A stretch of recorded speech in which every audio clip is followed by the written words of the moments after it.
გამარჯობათ მეგობრებო, მოგესალმებით. მოკლედ, მინდა გამოვეხმაურო საქართველოში მიმდინარე მოვლენებს და აი კიდე ერთხელ მინდა ეს ერთი საკრალური დოკუმენტი წარმოადგინო. ალბათ ყველასთვის ნაცნობი არის. ეს არის ფორმა 100, რომელიც გუშინ ვამბობდი და საერთოდ ვამბობდი მე ამას და კიდე ერთხელ ვიმეორებ, დღეს როდესაც გაგიჟებული არიან და ვენებს იჭრიან უდიპლომო ეგრეთ წოდებულ პრეზიდენტზე, ჩემთვის ზვიადის გარდა სიმართლე გითხრათ ყველა ეგრეთ წოდებული არის. და ავიწყდებათ, რომ მის სამ წინამორბედს ფორმა 100 არ ქონდა. არ ქონდა ამ ხალხს ფორმა 100, არ იყვნენ ნორმალურები. არც სააკაშვილი იყო ნორმალური, არც მარგველაშვილი იყო ნორმალური და არც ამ წუთში არ ვიცი მოქმედია თუ გარდამავალ პერიოდში არის სალომე ზურაბიშვილი არის ნორმალური. ამიტომ მე ქართულ სამედიცინო სისტემას არ ვენდობი სიმართლე გითხრათ, მაგრამ ყავილაშვილს იმდენ რუსულ და ევროპულ კლუბებში აქვს ნათამაშები. კიდე ერთხელ ვამბობ, ხაზგასმით ვამბობ, რომ გამორიცხულია, რომ ფორმა 100 რო არ ქონდა, ჯამთელი რო არ ყოფილიყო, არ ათამაშებენ. მოკლედ, აი ამ ხრიდან შეხედეთ ამ ყველაფერს და უბრალოდ რატო ვამბობ, იცი ყოველ დღე მტკიცდება, რომ ეს არის მართალი. და სამწუხაროდ და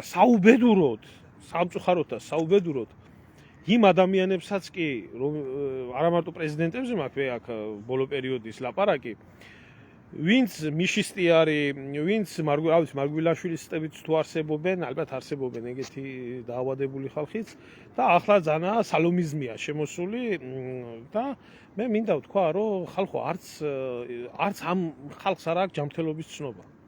ჩვენ ამდენი დაავადებული ადამიანი გვყავს. სამწუხაროდ ერთში არის უამრავი დაავადებული ადამიანი, იმიტომ რომ ადამიანი, რომელიც იტყვის, რომ სააკაშვილი ნორმალური იყო, მარგველაშვილი და სალომე ზურაბიშვილი, ან ახლა სალომე ზურაბიშვილი არის ნორმალური, ის თვითონ არაა ნორმალური.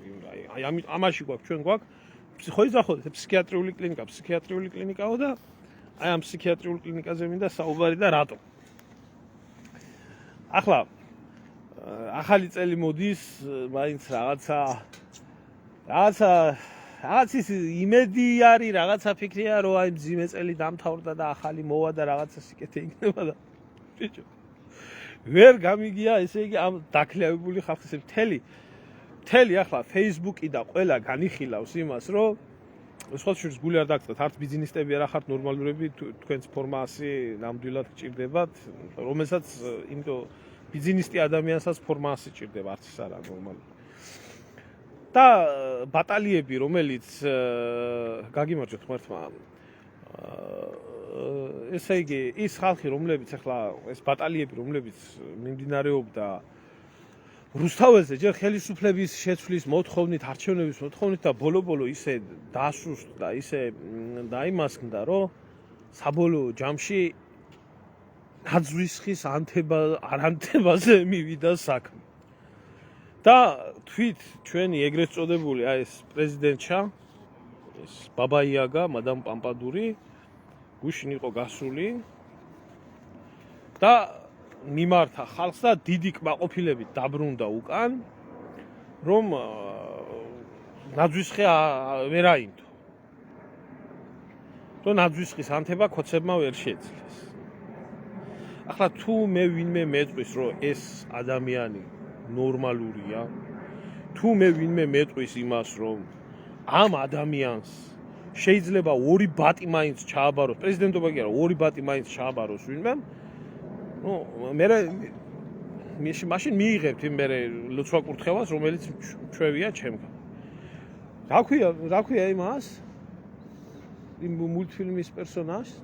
ამერიკული ჰოლივუდის გრინჩი, ხო? გრინჩი. ხო. მე არ ვარ ნაყურები და არ ვიცი ძმა, ხო, რავი, გრინჩი კეთილია ბოლოს, მაგათაშვილი. ბოლოში კეთილია? ხრინჩი ხარ შედედამოტყნულო, თუ ვინა ხარ? ხრინჩი ხარ თუ რაჯანდაბა ხარ? ნაძვის ხეს დაძდევ ხარ? შე ძაღლის გაგდებულო მართლა? ჯო ასეთი დებილი საზოგადოება, ასეთი ამანტო პრეზიდენტი ქვია ამ დედაძაღს ამას და ამის დიპლომზე ალბათ ორგაზმი მოდით ახლა ამათ მომხრეებს. ეს დებილი ხალხი ბიჭო, ესე იგი მწხვენი, აი რაც საქართველოში ხდება, აქედან რო ვიყურები, ხო მწხვენია, რომ ამდენი დებილი დადის საქართველოში რა. და იქეთ მეორე ნაწილი იმის, რა ქვია, მეორე ნაწილი იმგენის, რა ქვია, ქოცების, აი ჩვენ მივედით და ნაძვისხის ანთება გვინდოდა და ეს დინარაძესთან ამათ რა ვიცი რა ქვია, ბოლო დროინდელ ზვიად გამსახურდიას რო ბაძავს რაღაცეებში ეროვნულობაში და ვიდეო შემხვდა დინარაძის ირგვლივ შემოკრებილი ქოცები და აი შენ გვერდითა ვართ, გვიხემძღვანელე, გვისარდლე და ავანთოთ ნაძვისხე და აქეთ ქოცები მევიდნენ ნაძვისხისასამდებად, იქეთ გაიმარჯვეს ნაცება, ნაძვისხე არ ეებთ. გაიმარჯვა ბოროტება. რა? ბოროტება. ხრინჩმა, ხო? გრინჩმა. ხო. ხრინჩმა. ბიჭო, არ ვიცი. აი, ასეთი დებილი საზოგადოება, ასეთი ავანტყოფი საზოგადოება, ასეთი დაქირავებული საზოგადოება. არის რამე სიკეთის ღირსი, აი კითხვას ვსვამ, რომ აი ესეთი დებილი იდიოტი ხალხი, რომელიც თulis ამას პრეზიდენტად, იმას ექვთიმეთ და კიდე ესე იგი რა მინდა გითხრათ იცით? მოწმენდილ ცაზე როგორც მეხის გავარდნა, ისე გაჟღერდა კიდე ერთი ტრაგიკული ამბავი. არ ვიცი ახლა თუ გადავიტანე ეს ახალი წელი ამ ამბის მერი, არ ვიცი, ანუ აზრი არა ვარ, მაგრამ მინდა გამცნოთ, ისევე ჩემი პირიდან მინდა გაცნოთ. თემურ ჭყონია გამოსულა, კიდო. თემურ ჭყონია გამოსულა და თემურ ჭყონიას განუცხადებია, რომ ისო საახალწლო ქარავანიო არ შედგება, ანუ კოკაკოლის მანქანები რო გეივლიდან, ხო იცი? თურმე პროტესტის ნიშნად გაფიცულან თურმე და სარჯიანია და იმიტომ. არა, პროტესტის ნიშნად თურმე საშობაო ის რა ქვია, ქარავანი თურმე არ გამო. რაფერ ვიცხოვროთ, ნახო ამის ვერა. არ ვიცი, დილამდე თუ გავაღწია ახლა ამ დარდით, არ ვიცი, საჭმელს არ ვჭამ რა. ბატონო ჭყონია და სოფოია, მის ქალიშვილი, რა ვიცი, გენდერია, ლესბიანკა, ქალია, ტრანსგენდერია, თუ რავი, რარჯულისა, არ ვიცი, მაგრამ ნუ ყოველ შემთხვევაში შვილია რა, მისით, რა ვიცი, რა სქესს წარმოადგენს, არ ვიცი. ბატონო ჭყონია, გაახსენით ორივე მამაშვილმა კოკაკოლა და შეისხით ერთ ადგილას და შეასხით ერთმანეთს და ეგ თქვენი ამერიკულ, კათოლიკურ, შიგევროპული დღესასწაული ასხით ვის კიდე იცით? ის რა ქვია? ეს ბუღაძეები რო არის, ხაზარაძე, ხო, ესენი ხო აღდგომას 25-ში აღნიშნავენ, 25-ში აღნიშნავენ, ხო და დაიგავეთ ერთიმეორე ეს რა ქვია, კოკაკოლის ბოთლები და ასხით ერთმანეთს თქვენთვის უსაყვარლეს ადგილზე. რომელსაც განსაკუთრებით აღმერთებს და აფასებს ჭყონიას ქალიშვილი, სოფოია ჭყონია, რა, ქალიშვილი, ხო. ხო. გენდერშვილი, ხო, ამ გამოგენდერებულმა ხალხმა. ჩვენ რა ვქნათ, იცი, ახლა ხალხო, აი შავ დღეში ჩავარდებით, რომ აი დაძვის ხეს ვერ აანთებენ. კოკაკოლას ქარავანი არ ჩამოივლის. ესე იგი არ ვიცი რა, ევროპა ხო დავკარგეთ. ახლა ესენი რუსულ შობას აღნიშნავენ, ალბათ, შენ რუსულ შობას აღნიშნავ? შვიდში, ხო? ანუ შენ ევროპაში ხარ და რუსულ შობას ვერ აღნიშნავ, თუცა. ჩელიაბინსკში. ხო, ანუ შენ ესე რუსულ ხო, ჩვენ ვინც რუსულ ჩელიაბინსკში ვართ, ვინც შვიდში აღნიშნავთ შობას. ხო. აი, ახლა როგორც არ გინდა შეხედო ამ ყველაფერს, ხო? ამ ხალხს არ შეიძლება ნორმალურად ელაპარაკო.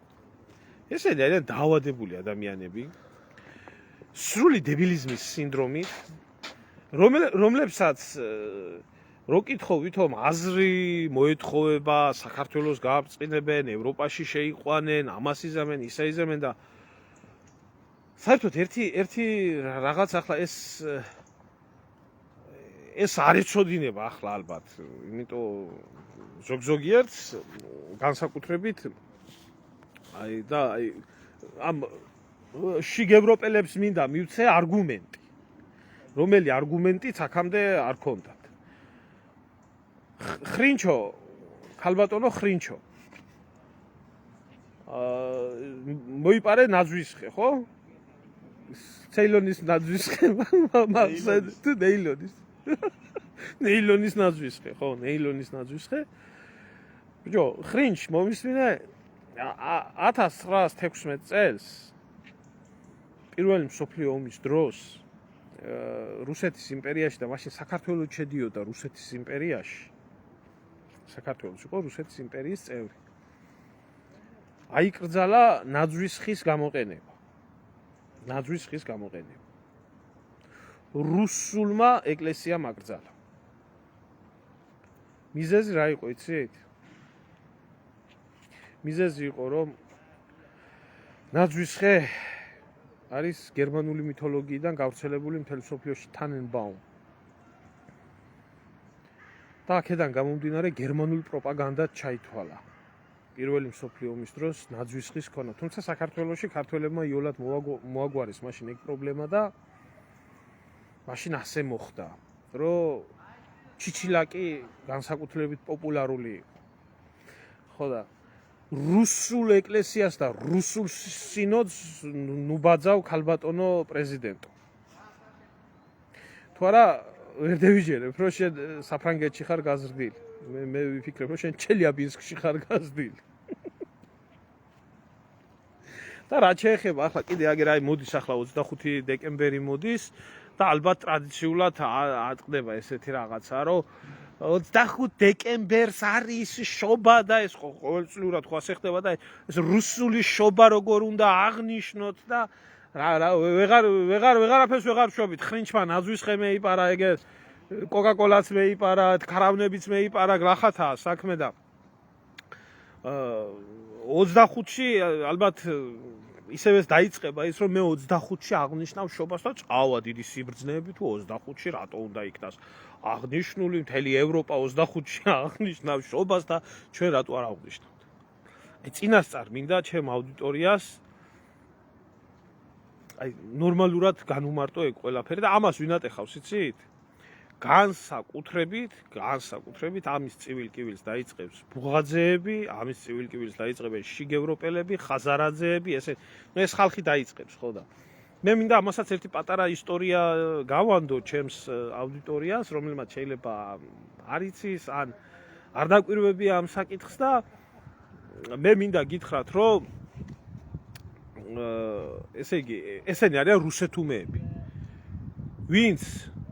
ვინც 25-ში ითხოვს აღნიშნას შობის დღესასწაულის, ისინი არიან ყველა რუსეთუმეები. და გეტყვით რატო.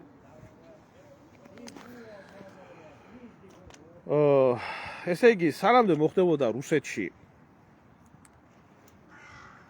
ბოლშევიკური გადატრიალება, სანამ მოვიდნენ ლენინი და ტროცკი და ეს მათი სასტავი სათავეში, მანამდე ევროპული და რუსული კალენდარი განსხვავდებოდა ერთმანეთიდან. მიზეზი იყო რა? მიზეზი იყო ის, რომ კათოლიკური სამყარო დღევანდელი მოქმედი იულიუსის კალენდარით მოქმედებდა და მართლმადიდებლური ეკლესია მოქმედებდა გრიგორიანული კალენდარით, რომელიც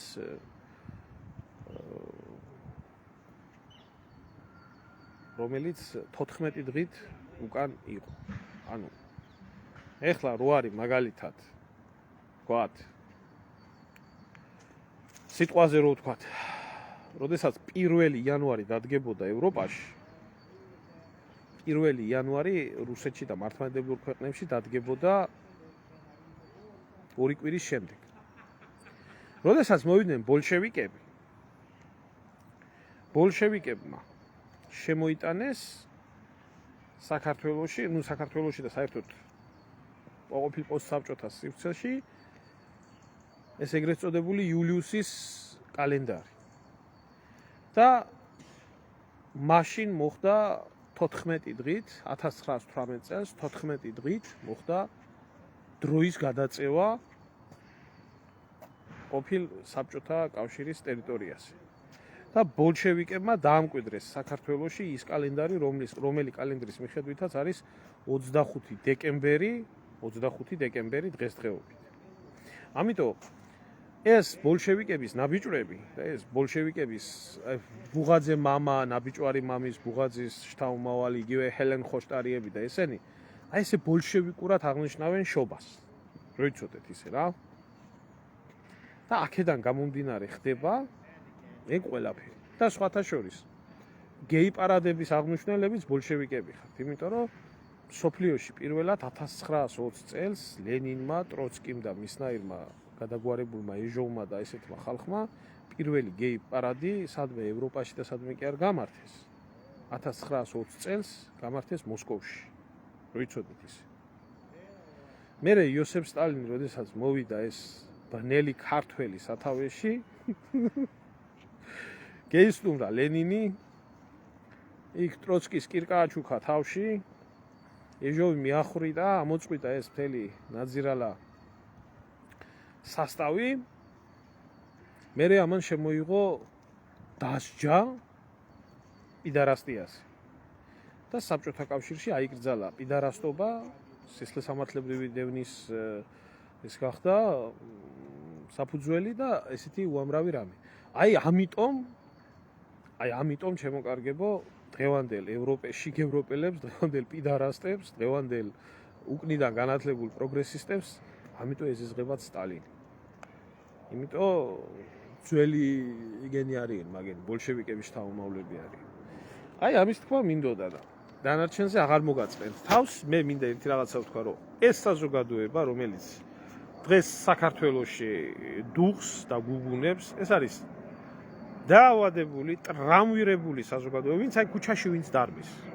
არა აქვს მნიშვნელობა ის ნაძვის ხის ჩასაქრობად მივიდა თუ ნაძვის ხის ასანთებად, ანუ ნაცი და კოცი. ესენი ყველა არის დებილი ხალხი. და მე ყოველთვის გეუბნებოდით.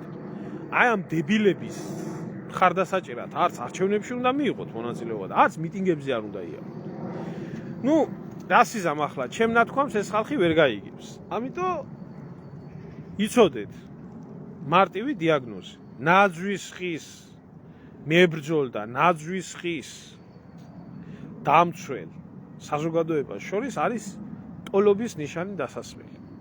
და საკრალური ფორმა 100 თუ შეიძლება თქვენ შეიმოწმეთ ვინც იქიდან დაბოდიალოთ. აი ამის თქვა მინდა. ნუ ახლა ეგრო იყო ხო მერე რა.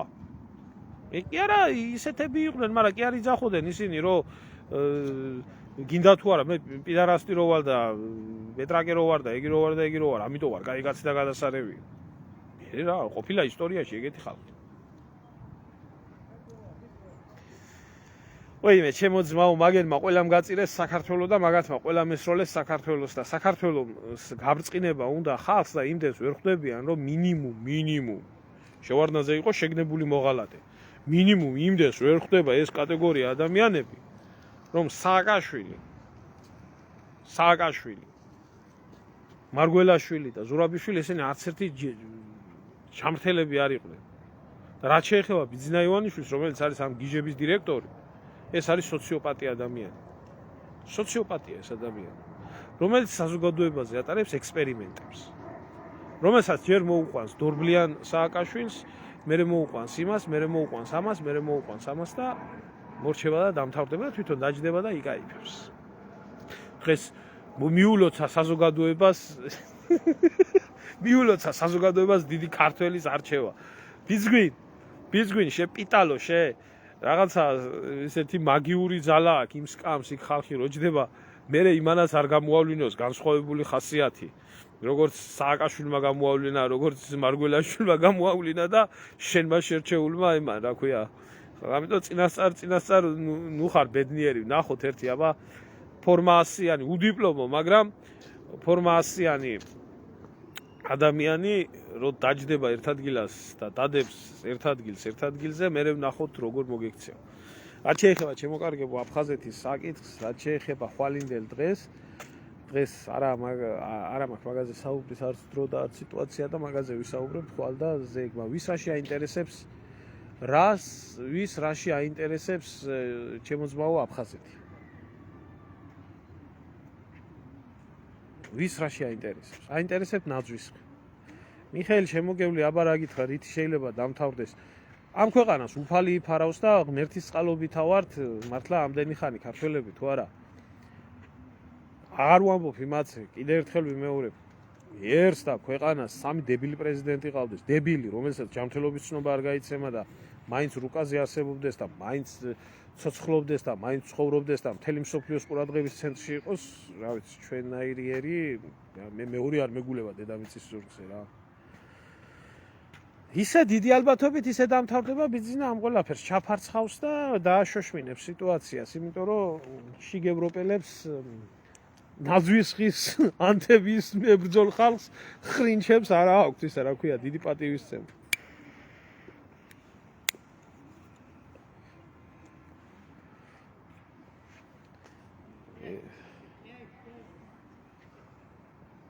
არ ვიცი ჩემო ლაშა რა გააკეთა 3 საათის წინ.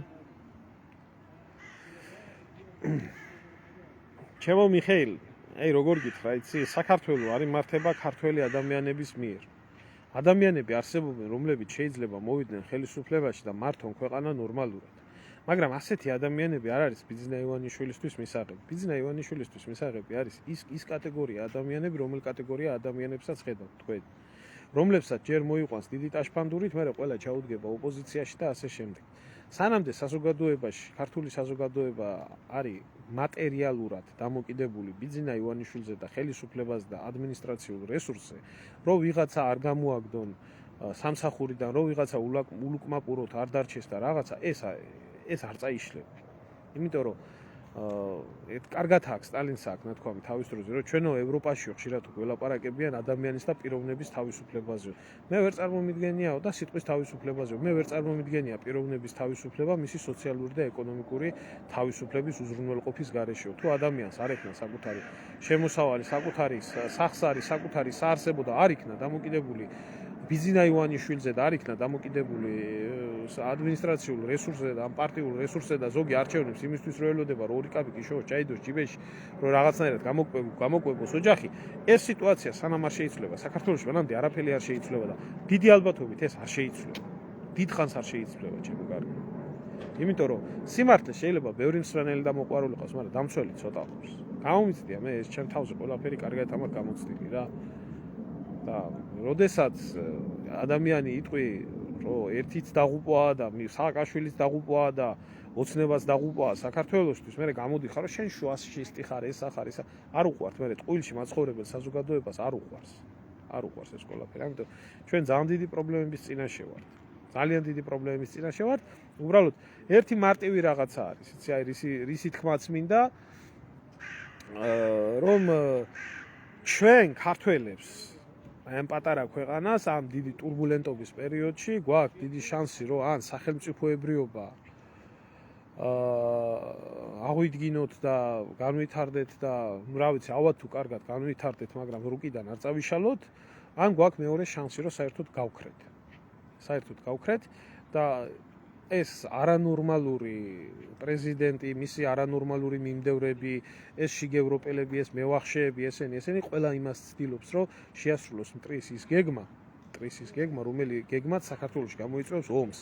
როგორც კარგად ხედავთ, ადრეც ვამბობდი და კიდევ ერთხელ მინდა ხაზგასმით გავუსვა. საქართველოში არეულობას ჩვენ რო რუსეთთან ომის თავი არ აგვაქვს, ეს არავისთვის ახალი არაა. საქართველოში უბრალოდ ტყვის გავარდნას ელოდებიან სირიაში, თურქეთში დაკონსერვებული მებრძოლები, რომელი დაკონსერვებული მებრძოლებიც მათ განაცხადეს და სხვათა შორის უამრავი ქართველი არის იქ, ანუ ქისტები არიან, რომელსაც მე ქართველები და არ ვანსხვავებ, რელიგიური შეხედულებებით იბრძოდნენ ასადის წინააღმდეგ ოპოზიციაში, რომლებსაც ყავთ თავის საველე მეთაურებს უზარმაზარი არმიები, ერთ-ერთი საერთოდ სარდალი იყო ამბოხებულების, რომლებიც ელოდებიან უბრალოდ ტყუის გავარდნას, რომ თურქეთის გავლით საქართველოში შემოვიდნენ რუსეთთან საბრძოლველად. და ზუსტად აი ამას ცდილობს დასავლეთი, ამას ცდილობს მთელი ცივილიზირებული სამყარო, რომ რაც შეიძლება ეს ომი, რომელიც მიმდინარეობს უკრაინაში და არის დიდი შანსი იქნას გადადებული ევროპის სხვა ქვეყნებზე, განსაკუთრებით ბალტიისპირეთის ქვეყნებზე, მათ გააკეთონ ზუსტად იგივე რაც გააკეთეს 1921 წელში, როდესაც საქართველოს ხასავით გაწირეს, გაყიდეს და იძულებული გახდა მაშინდელი რსფსრ-ის ხელმძღვანელობა უზარმაზარი არმია შეენახათ საქართველოში და კავკასიის ფრონტზე აჯანყებების ჩასახშობად, რის გამოც წააგეს მათ პოლონელებთან და ბალტიისპირელებთან ომი. აი ზუსტად აი ამ რუკის გათამაშებას ცდილობენ და ჩვენ თუ 100 წლის წინ ამაში გავყავით თავი და დაგვიჯდა ძალიან მძიმე საქართველოს პრაქტიკულად მისი ტერიტორიების მე-20 საუკუნეში საქართველოს მისი ტერიტორიების 3/4 დაკარგა. თუ ჩავთვლით იმასაც, რომ აფხაზეთის ამაჩაბლო, ტაოკლარჯეთი, საინგილო, ლორეტაშირი და ეს ყველაფერი გამოიწვია ზუსტად აი ამ გატარებულმა პოლიტიკამ, რომელიც გატარებული პოლიტიკაც იყო თავიდან ბოლომდე დამოკიდებული შიგ ევროპელების მითითებებზე და დაისაჯა ამისთვის საქართველო. და ძალიან დიდი შანსი გვაქვს, იმიტომ რომ მოღალატეების შთამომავალი, ჯანმრთელობის ცნობის გარეშე ავადმყოფი ძუკნა დღეს საქართველოს პრეზიდენტია. და ასეთები ძალიან ბევრი არიან. ხო, ეს არ მოხდა ისტორიის სწორად შეფასება და არ მოხდა ამ ყველაფრის ფიქრი, რომ მსგავსი პრევენციები მომხდარიყო, რომ მაგათი დამპალი ჯიშის და ჯილაგის არათუ პრეზიდენტად გაეხადათ საქართველოს, საქართველოს ფეხი რო არ დაედგათ, მაგრამ ღმერთმა დაგლოცოს ბატონო ბიძინა, მიშა მოგვაშორე.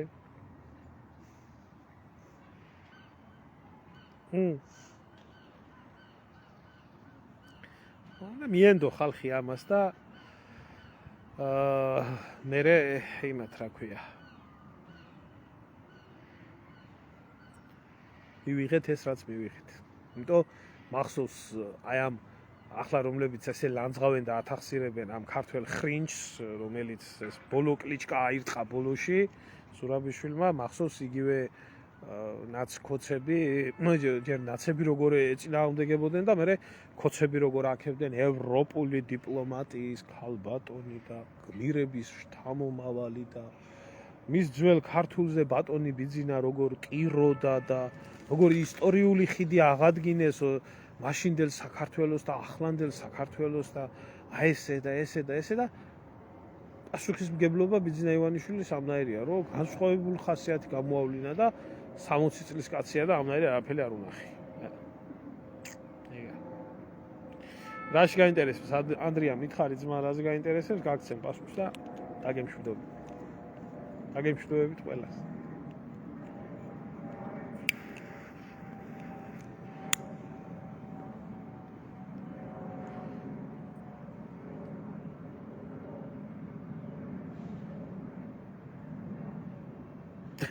რა კომენტარები მიდის?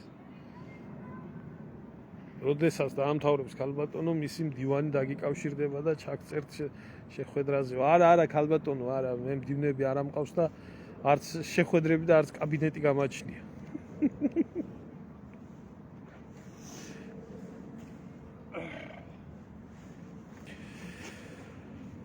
ჩვენ და რუსების ომს რატო ელოდებიან და მარტივი არის. ეს არის დიდი თამაშის შედეგი, რომელიც ითვალისწინებს საერთო ჯამში რუსეთის როგორც სახელმწიფოს დაშლას, ყველანაირი რესურსები, რომლებიც არის რუსეთში, მის ათვისებას, ეს როგორც მოხდა 1918 წელს, როდესაც რუსეთის იმპერია, როდესაც დაეცა და ინტერვენცია, ბრიტანული და ამერიკული და ფრანგული ინტერვენცია დაიწყო რუსეთში. იმიტომ რომ რუსეთი არის ძალიან მდიდარი და ეს რესურსები არის ასათვისებელი და საერთო ჯამში ყველაზე მთავარ პრობლემას წარმოადგენს ამ ორ ერს შორის წარმოადგენს მართლმადიდებლური კავშირი, მართლმადიდებლური საქართველო და მართლმადიდებლური რუსეთი. აი ამიტომ ხდებოდა მაქსიმალურად მართლმადიდებლობაზე დარტყმის მიყენება, ამიტომ ხდებოდა მაქსიმალურად ეს კათოლიკური ტრადიციების გადმოღება, ჰელოუინების, ხრინჩების, 25-ში აღნიშნის შობების და ასე შემდეგ, რომ რამენაირად მაქსიმალურად კავშირები რუსეთს და საქართველოს შორის, ორ მართლმადიდებელ საზოგადოებას შორის ჩაწყვეტილიყო, ჩაჭრილიყო და არსებობს სპეციალური ესეთი ოპერაცია არის, რომელსაც დიდი გეგმა არის, ქვია ანაკონდა, რომელიც ითვალისწინებს რუსეთის საზღვრების ირგვლივ აფეთქებას და რუსეთის თავის მეზობლებთან მუდმივ დაძაბულობაში ყოფნას და ომში ყოფნას, რომელიც ასუსტებს ამ ქვეყანას და ეს არის აი ამ გეგმის ნაწილი. ზიგმუნდ ბჟეზინსკი ამბობდა ამას ყველაფერს ძალიან მარტივად და გასაგებად. ამბობდა, რომ რუსები ესენი ზედმეტი ხალხია, ჯობია საერთოდ არ იარსებათ, ჩვენ დავამარცხეთ საბჭოთა კავშირი, მაგრამ ჩვენი ყველაზე დიდი მტერი არის მართლმადიდებლობა. რუსეთ-თურქეთის ომი არ გამოირიცხება, ჩემო ძმაო, როგორ შეიძლება გამოირიცხებოდეს რუსეთ-თურქეთის ომი, როდესაც და ზუსტად მართლმადიდებლობა უშლის თურქული გეგმის განხორციელებას ხელს საქართველოში, თუ კი საქართველო არ იქნება მართლმადიდებლური ქვეყანა, რომელიც არის გაჭედილი მუსულმანურ სამყაროსა და თურქეთს შორის, ასეთ შემთხვევაში გამოდის ის, რომ თურქები თავიანთ დიდ ნატურას, დიდი ტურანისას აიხდენენ, რომელიც პრაქტიკულად დააქცევს რუსეთს. ასე რომ შეიძლება მათ ერდოღანმა და პუტინმა ერთმანეთს ხელი ჩამოართვან, უცინონ, ჰიჰიჰაჰაში იყოს ყველაფერი, მაგრამ უცებ აგერ სირიაში ერთმანეთი ხოცონ, უკრაინაში ერთმანეთი ხოცონ. ეს დიდი პოლიტიკის ჩვეულებრივი მახასიათებელი თვისებაა. ყველაფერს ანადგურებენ საქართველოში, რაც მართლმადიდებლობას ეხება. ყველაფერ ტრადიციას კლავენ და ყველაფერ ტრადიციას ანადგურებენ და ყველანაირ დღესასწაულს აკნინებენ და ყველანაირ მასობრივი კულტურის საშუალებით შემოაქვთ ის, რომ მართლმადიდებლობა ნიშნავს ჩამორჩენილობას, სიბნელეს და რუსობას. კი. ასია. მე მოვლიან და მოგიყვანებენ საბერძნეთის მაგალითს. საბერძნეთში რომ თურმე 25-ში აღენიშნება შობა. ის ავიწყდებათ, რომ საბერძნეთის ეკლესია 7 ნაწილადაა დაშლილი და ვინ როგორ აღნიშნავს ღმერთმა იცის. ამაშია საქმე. რუსეთს და უკრაინას ომის დაწყებამდე, აბა ხო ვერ გამახსენებთ რა მოხდა?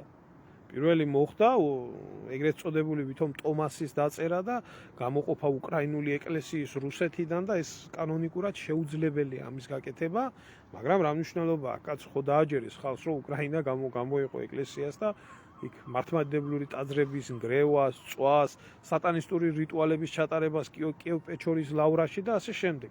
პირველად დაიწყო მართლმადიდებლობით. აი ამაში არის საქმე.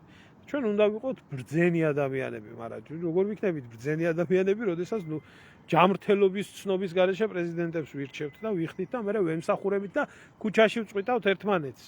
მიშას და ბიძინას და სალომეს გულის. როგორ შეიძლება ეგეთი რაღაც?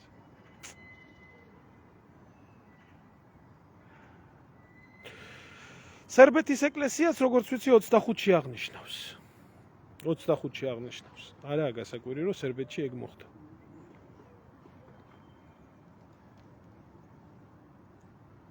გამგონია 7-ში. არა 25-ში აღნიშნავს. სერბები გადავიდნენ მაგაზე. ასე რომ რელიგიას და სარწმუნოებას აქვს უმთავრესი აი რა ხდებოდა ადრე, ხო, მოდიოდა დამპყრობელი გეუბნებოდა, თუ არ გინდა შეგეხო ძმაო, მიიღე აგერ ისლამი და არავინ არ შეგეხება, ამრავლე მიწაზე გადასახადი არ გიქნება, არაფერი არ გიქნება, ასე იქნება, ისე იქნება. ეხლა მოდის შიგ ევროპელი და გეუბნება. უარი თქვი ქრისტიანობაზე, უარი თქვი მართლმადიდებლობაზე, გამოზარდე ეს ურწმუნო ტრაგისუფლების მქონე ხალხი და უღმერთო, უყველაფრო ხალხი და გახდები ჩემი ტოლი. ხო, მიულოც. გახდები ჩემი ტოლი და მოხვალ. თუ შენ სარწმუნოებაზე არ იტყვი უარ, შენ ჩემთან არაფერი არ გესაქმე. ხო, ასეა. იმიტომ რომ მათი მთავარი პრობლემა მართლმადიდებლობა. ასე ხდება. ლიბერალიზმი ეს არის ჩვეულებრივი სამოქალაქო რელიგია. სამოქალაქო რელიგია, რომელიც სხვათა შორის ისლამზე ბევრად უარესია, იმიტომ რომ ისლამი ღმერთს ადიდებს და ღმერთზე არის იქ ლაპარაკი და უამრავი მეგობარი მყავს მუსულმანი და წამთ ღმერთი ასე როგორც წამთ და ამათ საერთოდ არაფერი წამთ. არის შემოძმაო როგორც მახსოვს სერბები 25-ზე არიან გადასულები. გადავიდნენ სერბეთის ეკლესია. თავს ვერ დავდებ, მაგრამ აი ეგრე მახსოვს.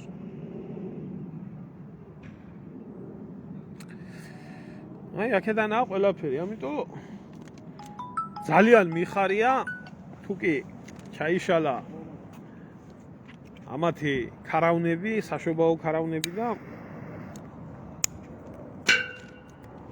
თუ კი 25-ში კოკა-კოლის ქარავანი ვერ ჩაივრის. კარგი, არ მახსოვს, თავს ვერ დავდებ, მაგრამ ნახავ მაგ ინფორმაციას, იმიტომ რომ მახსოვს, რომ სერბეთის ეკლესია გადასული არის 25-ში. თავს ვერ დავდებ მაგაზე, მე არ ვარ თეოლოგი და ზუსტად ვერ ვიტყვი, მაგრამ ასე მახსოვს რა. ეხლა დაგემშვიდობებით და ღმერთმა დაგიფაროთ ხრინჩებიდან და გრინჩებიდან და იმისი ნაძვის ხეების ჩამბნელებელი პრეზიდენტებიდან.